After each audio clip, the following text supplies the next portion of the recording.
Hello, ladies and gentlemen. This is your girl Mitzi, and this is Mitzi. Let's think about it. Today we are thinking about defining poetry. Yes, ladies and gentlemen, this is a thinker, so we will be thinking about defining poetry with my special guest Bill, who's gonna really help us think about this in a whole new way. So thank you so much, Bill, for coming onto my show, sharing your time and your perspective with me. I'm excited to speak about this. So let's just dive right in. When you hear the words poetry, what does that necessarily make you think about? Well, it's funny because I actually kind of backed into it as a form of writing. I actually didn't go back to school till I was in my mid 30s. I was, in fact, when I got involved, my classmates called me the blue collar poet because I had served in the Navy, and then afterwards I kept working on ships, and then I guess I was in my early 30s when I finally decided, it was time to go back to school. A couple of things kind of pushed me in that direction. And actually, when I started school, my original intent was to be a history major. Always loved it, always enjoyed it. And so I was going to major in history, but then got sidetracked by one of my first English professors, liked the way I wrote in his class, and pulled me in first into the student newspaper and brought me in there, and it was at a actually a regional journalism. I was in Florida. It was a regional journalism convention they had. It was Georgia, Florida, and Louisiana, I believe, was included. And there was a workshop called How to Improve Your Writing. And I was like, well, it's always a good thing to get. And Yeah. it was actually a very short workshop because the woman got up there and says, you want to make your writing better in anything, try writing poetry because of the requirements that you have to follow form. You have to pack as much into every single word as you can. You have to be aware of what's going on, and it just makes you a better writer in journalism, business. I don't care what you go into. And she said, you're almost being stingy with language in poetry. And essentially, she challenged us all there. She said, now, here's the thing. Before you leave this weekend, try writing a poem. Mhm. And during the weekend, this is in Tampa, Florida, and I was out one day. We weren't doing anything, and I found one of those old, uh, like 1950s diners uh, on the street, and I said, I've got to go have breakfast there, and that became the subject of my first poem. I just loved the place, and I kept thinking of Tom Waits, how much he would have been at home here. And that was my first poem. And basically, that was it. I wasn't looking back after that. I ended up majoring in creative writing, and poetry has sort of become my shtick. Not that I don't go into other areas, but it's something that I really enjoy doing. Now, as to your real question there, what do I think? I'm one of those people. I have to define the terms. I have to know what I'm talking about. And that was as soon as I got involved in it. Well, how do you define poetry? How would you define it? And of course, I like to say if you got 10 poets together, you'd probably get 15 different answers. Uh, so that was sort of my thing. And that's why I was sort of inspired to contact you and say, hey, let me present my ideas. Yeah, I think that's one thing that people don't realize is that poetry is another form of art that don't always get acknowledged as like writers and authors that write novels and like all these imaginative like type of worlds. Like you can dive into poetry and oh my goodness, your heart can be filled, your heart can be sunk, you can feel relatable, you can feel heard, you can feel acknowledged. You know what I mean? Like it really allows you to escape reality in another form in a certain format. You know what I mean? So Oh, I don't yeah. really I don't understand the format per se when it comes to poetry because I don't understand the format. I mean, can you explain the format of a of a Well, good poem then? here I'm a big believer in form follows function. Okay. And a lot of times what I start with is not what I end up with. Because Okay. I'll say, all right, let me write it this way, and then I look and I go, you know what works. In fact, it's funny. I had this is I wrote one poem. I lived for 3 years in Puerto Rico, Oh, nice. and one of the people I knew down there lived in such a strange place. Well, it is called Isla del Encanto and Island of Enchantment. Mm. And I tried writing a poem about his house and the grounds where he lived, and it just wasn't working. Well, then I was writing a short story, and I said, you know what? Bobby's property would be a perfect opening for the story. So I added some more elements in, and it became the opening of a short story I wrote. So, sometimes what you start with is not what you end up with. Uh, That's good. but as far as when you look at form, and it's something I've lately gotten more into, the other formats, the styles of poetry, and I'm really enjoying it because once again, over the years, I became comfortable with the free form style of writing, maybe a little slant rhyme, but end rhyme once in a while. But now I've really gotten caught up in a lot of these Japanese forms of poetry, which are a Mm. lot of fun because you have to do it this way, you have to do it that, and some of the Spanish forms as well. Uh, it's been a lot of fun doing that because you start with the idea. Now, how do I make it fit into this form? Yeah. Um, Yeah, you got to choose the right words. And mhm. oh my goodness, because I feel like with poetry, it's all about wording. Oh my goodness, it's all about wording because you could Yeah, put listen in one part of it and then you could put a here in another part of it and then it totally makes it change. You know what I mean? It yeah, makes it more deeper. You know what I mean? By just with those two different words. So it's like yeah. people don't realize like poetry really does reveal parts of your heart, parts of your soul, parts of your experiences in Mhm. life that brings a type of unity, you know. So I guess I have to ask you, have you ever been to a poetry slam and do you like those type of environments? I go to readings. I don't know if some of them are probably called slams. I have to admit I am not that theatrical. Uh, Mm. I just read the stuff pretty straightforward. I mean, I try to imbue a little bit of emotion, but I prefer the written word as writing. And that's like one of the things. By the way, I had to kind of chuckle when you said listen and hear. One of my favorite poems opens with the listen, and about 3 or 4 lines in has not hear but heard.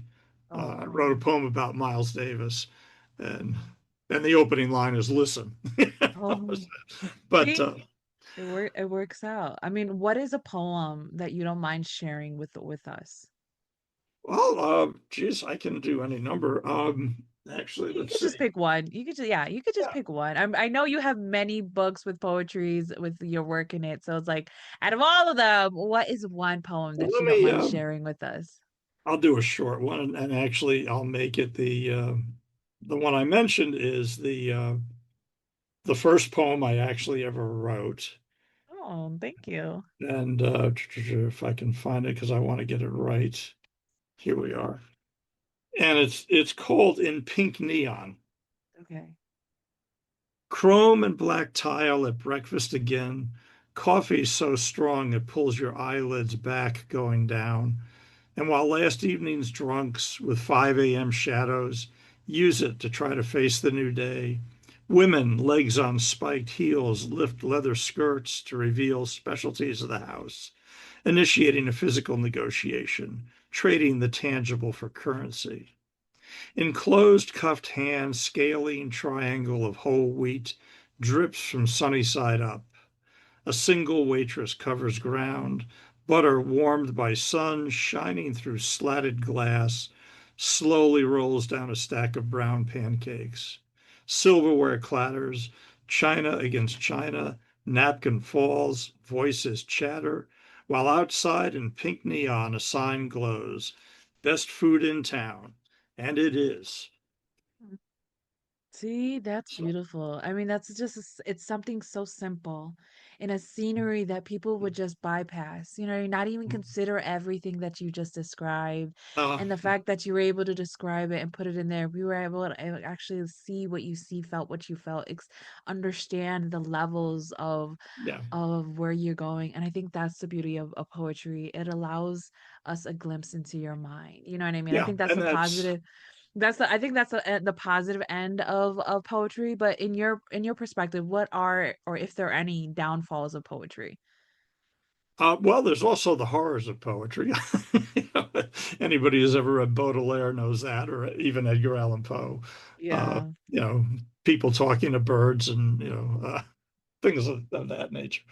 Um, I think I just and this is sort of my personal slam against slam poetry is a lot of time the performance is more important than the craft of the writing, I find. I'll Yeah. hear things, I go, yeah, it was very well done, but if I read on the page, it just wouldn't be that interesting to me.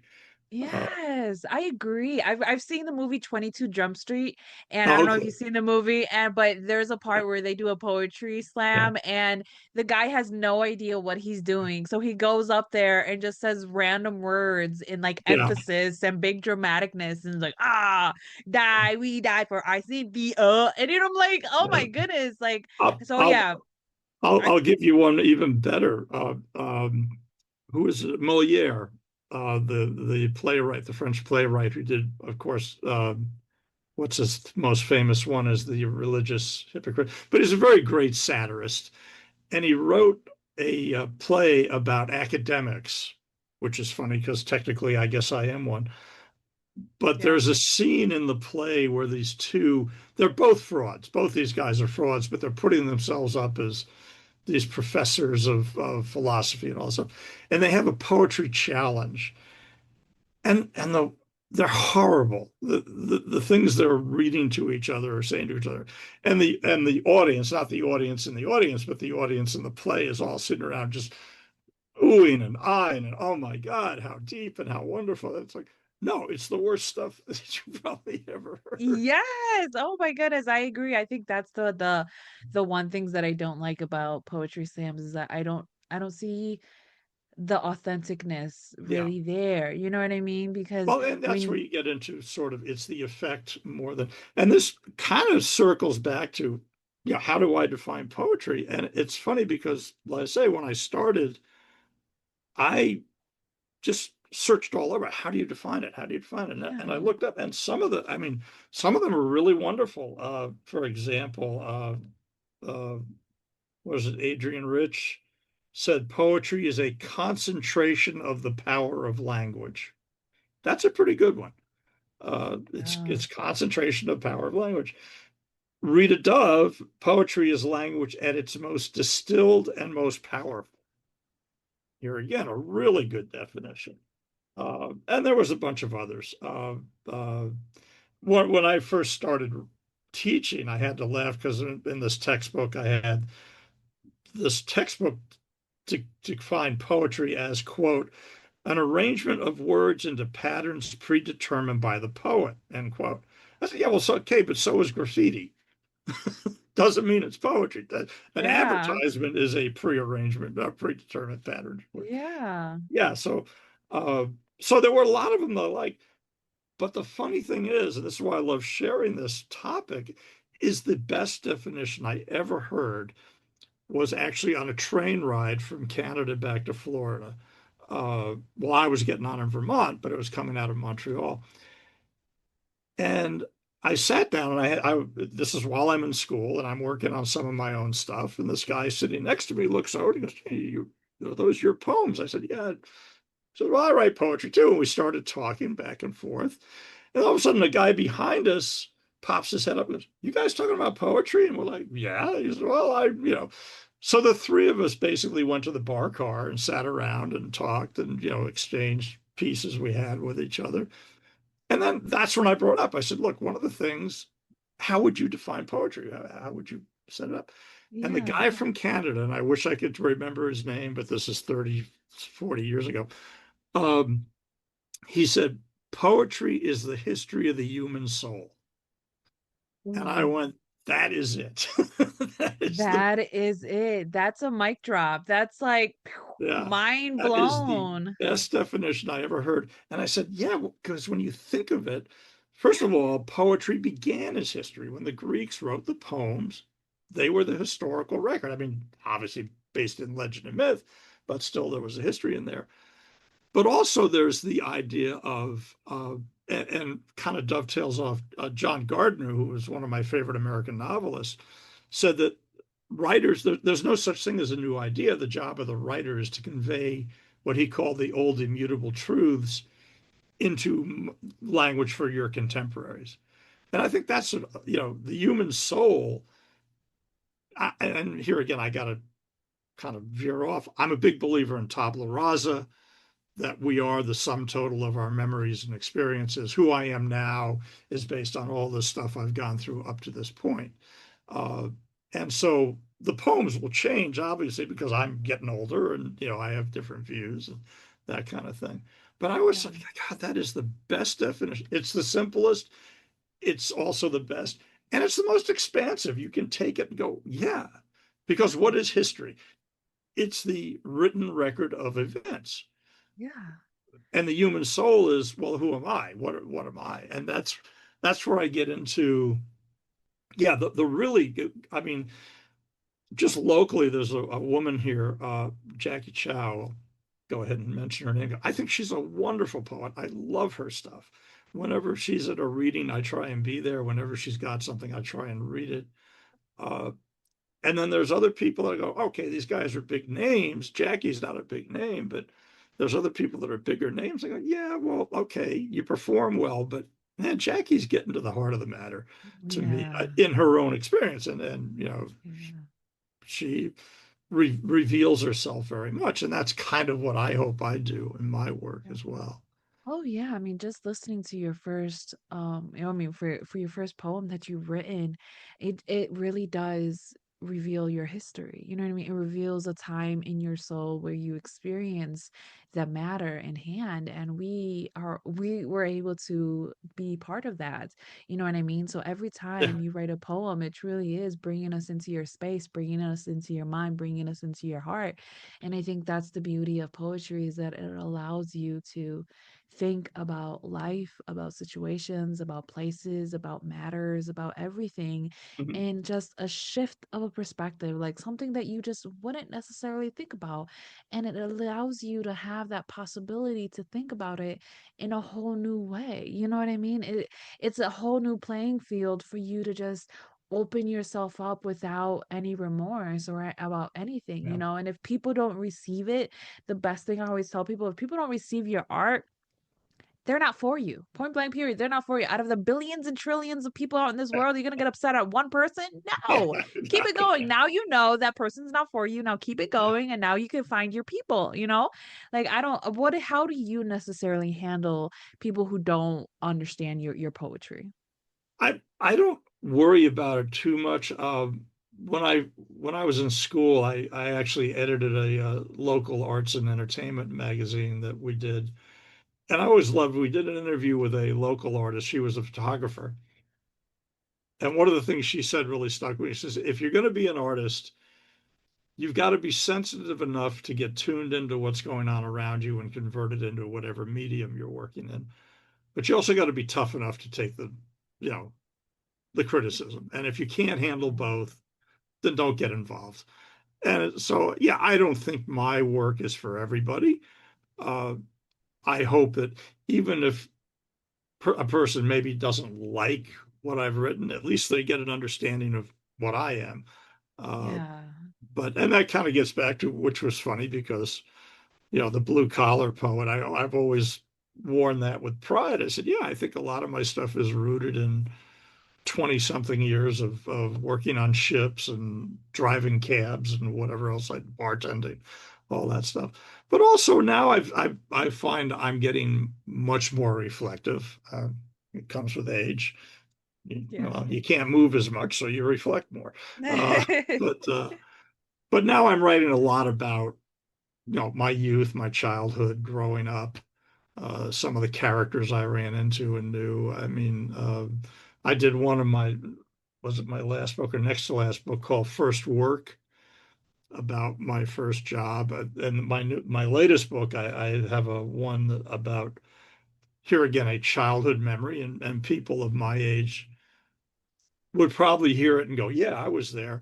And what I'm hoping is people that are a lot younger go, "So that's what life was like." Yes, that's exactly why everybody needs to just like receive the information that Mm, comes from the older generation because it allows us a light, a peek into a world that we have no understanding, yeah, no knowledge, no comprehensions. Yeah, the yeah, history, yeah, the schools, they can tell you so much, but they can only yeah, tell you so much, but when you yeah, go out and you find art from artists yeah, who have that understanding of what actually happened in a certain time period in a certain era, it allows you a glimpse into it, and then it gives yeah, you that appreciation, that value, like wow, they've made it, they the test of time is in their life, yeah. is in their work. So it really is amazing, and it sucks to see that time is catching up to us, Bill, because I could feel like we could continue talking about this for hours on end. It really is interesting, and I love this. But what can be some lasting words that you can help us off keep on thinking? Oh God, that's a tough one there. Well, I mean, I would hope anybody who gets involved in poetry, well, one of the things I've always said about poetry, it's both an oral and an oral art. ORAL, meaning it's meant to be spoken, and AURAL, meaning it's meant to be heard. Uh, Mm.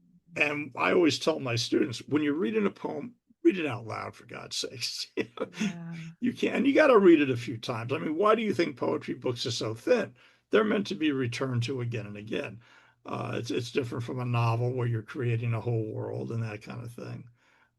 So yeah, I think and I always say you got to put it in the time. I'm a big believer in that. I mean, when I studied lit, I was part of the new historicist movement, which says any piece of art is not just reflective of the artist, but also the reflective of the time that that Yeah. person was surrounded by, and kind of gets back to the tabula rasa thing. I'm a big believer in. So, Yeah. I mean, I read older stuff now. It's like, well, would I have written it? But here again, could Salvador Dali have existed in the 1700s? No.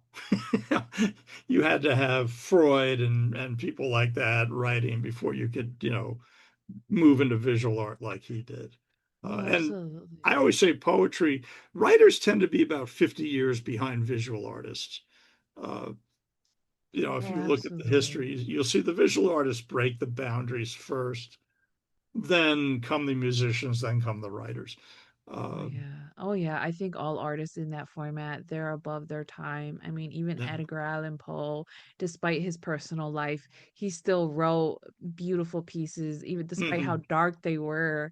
They yeah, still resembled a time that was still dark for him and that so many other people can relate to because we've all dealt with some yeah, dark times in our lives. And it really is interesting because man, it if we just take that time to just consider, reflect, and yeah, just consume it for ourselves, it really does feed us to something that of value that nothing else can truly give us. So that is truly something to leave us off with to continue on thinking. I truly appreciate this, Bill. And ladies and gentlemen, if you enjoyed this conversation, because how could you not? Oh my goodness, how could you not?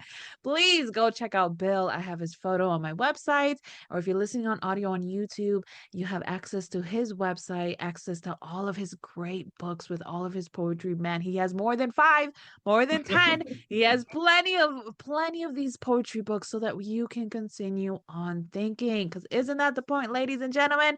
Yes, it is. It's to keep on thinking. So with that being said, bye.